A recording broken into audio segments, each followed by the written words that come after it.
Ngashigi topic sor namthiba bad breath matau karamna amasung karigidamuk sor namthiriba no haibasi mayam khangminasi akoigi sor namthiba si jimbal manung yanung sida yawriba bacteria singsina thohanbani hairiba si sor namthiba nate perfume ni haina khanba singidi khangjadre hairiba hojiki bacteria sing aduna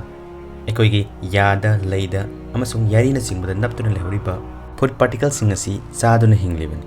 makoina hojiki lemhori food particles sing adu yamna chamba mawongda haibadi simpler form sing da thugairakani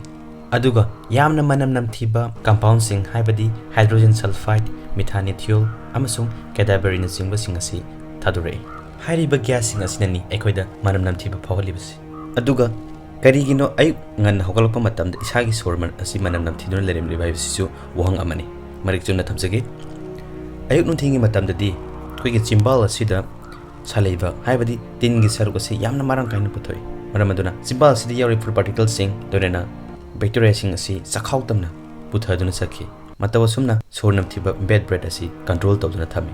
adubu numidangi matam haibadi nang tumkhiba matamdadi nangi salaiba haibadi tingi sarusi thadorpagi sang asi asuki matik nemi maramaduna nangi sinle asi kangsilakani masidagi nang tumlingi matam asida nangi yanung asida bacteria gi sang asi asuki matik yorkani makoina yanung da naptuna lehuriba food particles ngatu thuwairak laga nangi nongrakpa matamda haiba bad smell asi thadorak libani